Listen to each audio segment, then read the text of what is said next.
तो मैं उनको एक ही बात बोलता हूँ यार कि टैलेंट से नेटवर्क मार्केटिंग में पैसे नहीं आते। मतलब जितने भी लोग मुझे सुन रहे हैं इस बात को विशेष तौर पे नोट करें, अगर आप नेटवर्क मार्केटिंग में आगे बढ़ना चाहते हैं तो बहुत सारे सक्सेस सीक्रेट्स हैं, और उसमें सबसे बड़ा सक्सेस सीक्रेट ये है कि टैलेंट से एमएलएम में पैसे नहीं आते।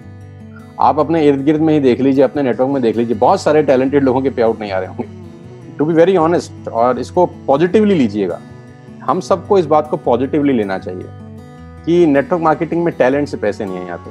कि आप बहुत टैलेंटेड हैं, आपको बहुत नॉलेज है, आपको नेटवर्क मार्केटिंग में फला साल हो गए हैं तो आपको पैसे आने चाहिए। नहीं नहीं, ऐसा नहीं है। नेटवर्क मार्केटिंग में टैलेंट वेलेंट से कोई पैसे नहीं आते।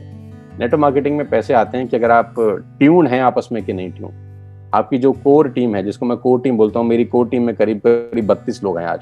वो 32 के 32 लोग जो मेरी कोर टीम का हिस्सा है, जिनसे मैं अपने विजन्स डिस्कस करता हूँ, जिनको मैं स्ट्रेटेजी बना के देता हूँ। मेरा कोई काम नहीं है आज की डेट में, मैं सिर्फ स्ट्रेटेजी बना के देता हूँ कि तुम्हें चलना इस रास्ते के ऊपर है, चलना उसी को पड़ेगा। मैं उसको गोद में ले जाके नहीं चला सकता, मैं सिर्फ उसको रास्ता बता सकता हूँ। उसको रास्ते में क्या क्या दिक्कतें आएंगी वो पहले से बता सकता हूँ, लेकिन उसको मैं रोड मैप बना के दे देता हूँ। ये मेरा काम है। मैं स्ट्रेटेजी बनाने में महारथी हूँ नेटवर्क मार्केटिंग। मुझे और कुछ आता है कि नहीं आता, मुझे रणनीति बनाने अच्छे से आती है कि अब क्या करना है, अब क्या करना है और क्या नहीं करना है। और ये मैंने सीखा है कॉर्पोरेट में काम करके। तो टैलेंट से पैसे नहीं आते। मैं अपनी बात को ये वाली बात बोल के ख़त्म कर देता हूँ। मैं अपनी ट्रेनिंग में एक व्यक्ति से पूछ रहा था, वो मैं आपके लोगों से भी पूछता हूँ, आप मुझे साइलेंटली जवाब दे दीजिएगा कि इस देश में जो सबसे बढ़िया गाना गाता है वो कौन गाता है? क्या कोई मुझे नाम बता सकता है? किसी महिला सिंगर का नाम अपने मन में आपके आ रहा हो जो इस देश में सबसे अच्छा गाना गाती हो? तो मुझे लगता है आप सबके जहन में लता मंगेशकर का नाम आ गया होगा, है ना?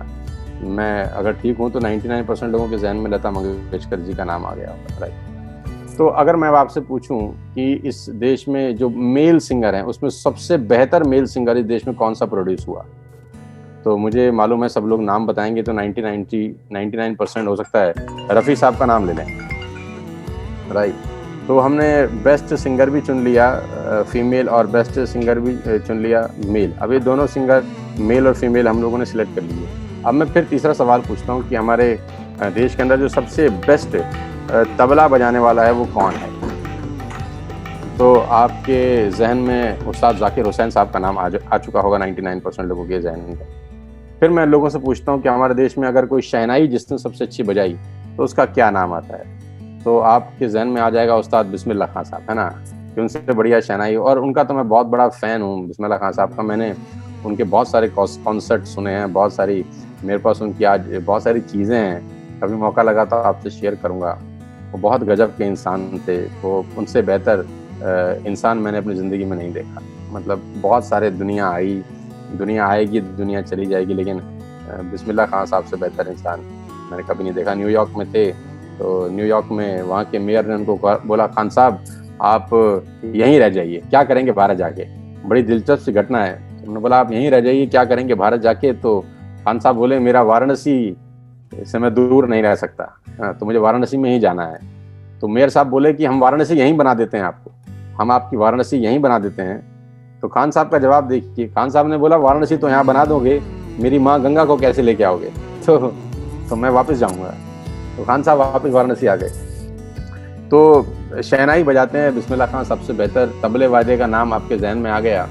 अगर मैं आपसे पूछूं कि हमारे देश में सरोद सबसे अच्छा कौन बजाता है तो आपके दिमाग में हो सकता है सरोद वादक का नाम आ जाए। अगर मैं आपसे पूछूं कि बांसुरी हमारे देश में सबसे अच्छी किसने बजाई आज तक, तो आपके जहन में हरिप्रसाद चौरसिया जी का नाम आ जाएगा। तो मैं ये एग्जांपल आपको क्यों दे रहा हूँ, मैं समअप करता हूँ। मैं समअप इसलिए करता हूँ कि दुनिया के हिंदुस्तान के सबसे दिग्गज म्यूजिशियंस अगर एक डायस पे खड़े हो जाएं और हिंदुस्तान के सबसे अच्छे गाना गाने वाले एक डायस पे खड़े हो जाएं, हिंदुस्तान के सबसे बड़े म्यूजिक डायरेक्टर एक डायस पे खड़े होकर एक गाना कंपोज करें, तो वो गाना कैसा बजेगा? तो मुझे लगता है वो वाकई में बहुत शानदार गाना होगा, वो बहुत शानदार बजेगा, वो दुनिया उसको सुनेगी। लेकिन आप कल्पना करिए कि ये सब लोग खड़े तो एक ही डायस पे हों लेकिन अलग अलग सुर में गाना गा रहे हैं, तो वो गाना कैसा बजेगा? तो वो गाना बजेगा तो सही, लेकिन सुनेगा कोई नहीं। बज तो जाएगा, बन भी जाएगा, रिकॉर्ड भी हो जाएगा, पर साला सुनेगा कोई नहीं। तो टैलेंटेड लोगों होने से मतलब नहीं है, वो टैलेंटेड लोग एक सुर में गाना गा रहे हैं कि नहीं, इससे मतलब है। अगर नॉन टैलेंटेड लोग भी एक सुर में गाना गाएंगे तो अच्छा बजेगा। नॉन टैलेंटेड लोग जिनके पास कोई टैलेंट नहीं है, जो बांसुरी बिल्कुल औसत बजाता है, जो हारमोनियम औसत बजाता है, जो गाना औसत गाता है, लेकिन अगर वो एक सुर में, एक राग में गाना गा रहे हैं, तो वो उनसे अच्छा बजा देंगे, उनसे अच्छा गा लेंगे जो दुनिया के सबसे दिग्गज लोग हैं। तो टैलेंट मैटर नहीं करता, मैटर ये करता है कि आप सिंक हैं कि नहीं, एक टीम में काम कर रहे हैं कि नहीं, सब लोग कंबाइंड एफर्ट कर रहे हैं कि नहीं, और एक दिशा में देख रहे हैं कि नहीं देख रहे। तो मेरा नेटवर्क मार्केटिंग का तजुर्बा बड़ा सिंपल सा है कि यहाँ टैलेंट से पैसे वैसे नहीं आते, कहने की बातें हैं। टैलेंटेड आदमी अगर सुरीला नहीं गाएगा तो कौन सुनेगा उसको सुर में भी तो गाना चाहिए ना, और सबको साथ लेकर चलना चाहिए।